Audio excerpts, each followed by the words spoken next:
Bom dia, meus amigos, a paz do Senhor. Espero que estejam todos bem. Hoje, dia 5 de julho de 2024, uma sexta-feira. Não vim a pé, vim de carro. Ontem não fui correr, mas hoje quero ver se eu vou na academia e continue cuidando da saúde aí, tá? Espero que Deus te abençoe nesse dia e que eu possa ter alguma coisa útil para falar para você. Bom, o que nós vamos conversar hoje é a respeito de louvor, música, adoração. Então, eu arranho um pouquinho de violão. Quando eu era piazote, quem arranhava um pouquinho de violão era seu fulano, né? Todo mundo se admirava, porque pouca gente sabia tocar violão. Hoje eu já sou um dinossauro, né? Eu sei muito pouquinho e só arranho. Mas isso me foi muito útil nos 20 anos que eu fiz célula lá em casa e quando ministrei, nas vigílias e tal. Até hoje isso é útil. Eu tenho um violão aqui no escritório, que quando eu passo ali na outra salinha, vocês podem enxergar ele. Tenho em casa, mais dois.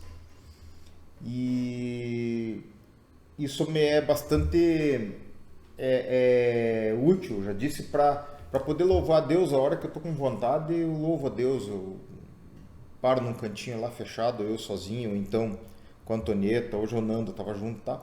Mas é uma coisa que a gente faz realmente, e o louvor, ele é uma conexão. Deus ama os louvores, a Bíblia diz que Deus habita no meio dos louvores, né?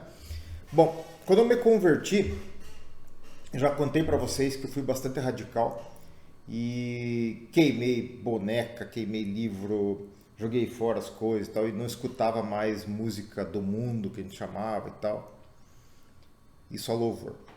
Bom, isso foi assim durante uns 20 anos mais ou menos. Um dia eu estava numa aula de teologia, que eu estava fazendo faculdade, e o pastor falou um negócio que parecia óbvio, mas que me chamou a atenção. Ele falou assim que existe uma diferença entre a música secular e a música profana. E eu falei, putz, né? Eu passei todo aquele tempo sem ouvir as musiquinhas que eu gostava de alguns cantores bons. Por exemplo, Pavarotti, né? Eu ouvi Pavarotti, as músicas clássicas e tal, algumas músicas brasileiras, principalmente alguns artistas assim estrangeiros cantam muito bem, né? E hoje eu ouço tanto música secular como louvores, né?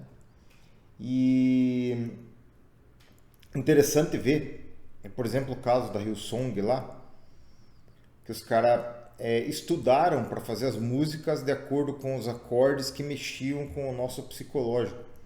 Então, muitas vezes eu pensava que aquilo era o Espírito Santo tocando no meu coração, né? Aquele louvor lindo.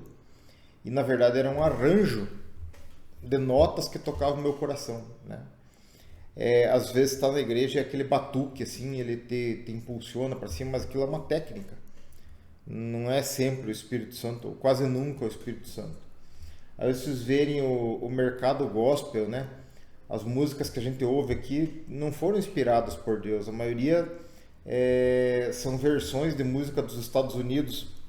E aí você vai estudar a história do Hillsong, por exemplo, para não ir mais a fundo, mas você vê que o cara veio para os Estados Unidos, era da igreja da Austrália, e aprendeu aqui nos Estados Unidos como é que arrebatava multidões, como é que ganhava dinheiro, e aí desenvolveu uma técnica de música para, tipo, industrial mesmo, assim, para atrair as pessoas, né? É ruim, porque normalmente a gente, quando ouve um louvor e aquilo começa a mexer com a gente, você tem a sensação de estar entrando na presença de Deus, né? E eu acho mesmo que Deus olha no nosso coração quando está fazendo isso. Bom, eu sei o seguinte, que hoje nós estamos vivendo assim uma avalanche de artistas gospel, e as gravadoras viram nisso um nicho para ganhar dinheiro, e o louvor, ao invés de estar sendo direcionado para adoração a Deus, ele tem um fim comercial, né? Infelizmente. Mas Efésios 5:9 dá uma lição na gente do que a gente pode fazer, o que não. É muito legal para a gente sondar assim o nosso coração e ver se a gente está agindo de acordo com a Bíblia, né? Mas no versículo 19, ele exorta assim, para a gente falar entre nós em salmos, hinos e cânticos espirituais, dando sempre graças por tudo ao nosso Deus e Pai, em nome do Senhor Jesus Cristo. Muito legal isso aqui.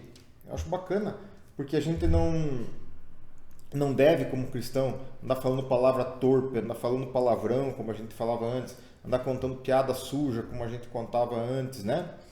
A gente deve ter um jeito de falar diferente, assim. Às vezes pode escapar alguma coisa, mas isso tem que ser um acidente na vida do cristão, não pode ser um hábito, né, de andar falando de forma chula. Então, essa aqui é uma lição. Apocalipse 9 também fala dos anciãos, adorando a Deus, né? Aqui, Apocalipse 5, 9. Eu vou ler porque eu não lembro a palavra de cabeça aqui, para não falar bobagem, né? Tá? Eram os anciãos, 24 anciãos que prostravam diante do Cordeiro, tendo harpas, salvas de ouro cheias de incenso, que são as orações dos santos, o incenso, né? E cantavam um novo cântico, dizendo: digno és de tomar o livro e de abrir os seus selos, porque foste morto e com o teu sangue compraste para Deus homens de toda tribo, língua, povo e nação. E se vocês procurarem, só achar lá os anjos louvando a Deus e adorando e tal, né? Em Mateus 26:30 também, um pouco tempo antes da crucificação, né? Jesus estava com os discípulos e conta lá que eles, antes de ir para o Monte dos Oliveiras, eles cantaram um iléu, um hino, e foram lá. Um hino, hein, gente? Não é aquele louvor de igreja que fica lá com 10 músicas lá, na coisa. Um hino eles cantaram. Para você entrar na presença de Deus, eu na minha célula eu cantava 3 hinos. Sempre gostei, eu acho que 3 hinos são bons, assim, mas reparem que Jesus cantou um hino com os discípulos antes de irem para a oração. Eu detesto quando fica 10 hinos lá, porque tem gente que gosta, né? Mas não é todo mundo que gosta daquele negócio. E o Salmo 144, 9 fala de Davi adorando. Você tem um cara que fala de cantar e adorar a Deus, é Davi. Fala bastante nisso. Então vocês viram aqui que a adoração por meio do louvor, ela é agradável a Deus, né? Ela é uma prática da pessoa que quer agradar a Deus, né? Os anjos louvam, o universo canta, os passarinhos cantam, as baleias cantam, os golfinhos cantam, até as árvores cantam. Tudo que existe canta e louva a Deus, né? A criação inteira louva a Deus. E é legal quando a gente louva a Deus também. Então, pratique isso, pratique o louvor. Agora, quanto a ouvir música do mundo, eu vou dar 2 conselhos para vocês que eu aplico na minha vida. Primeiro, não ouça música profana, né? Então, se você gosta daquele seu cantor internacional de uma determinada música, pegue a tradução dela no YouTube ali e veja. Se ela não fala nada que seja contrário à Bíblia, né? Ouça. O ouvir não é tão complicado quanto cantar, né? Mas vai saber. Mas, né, o que não tiver nada profano, você pode ouvir tranquilo.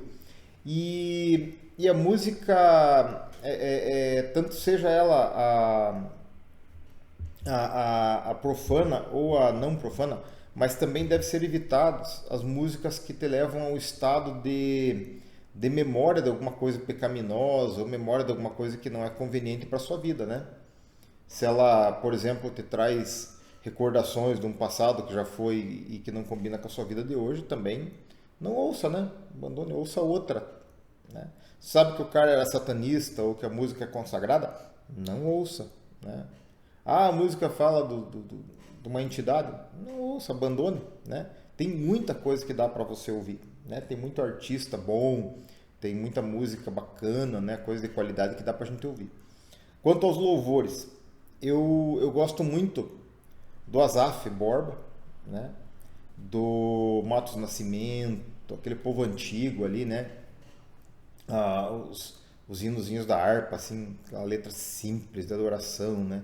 Que repete um salmo e te levam para a presença de Deus.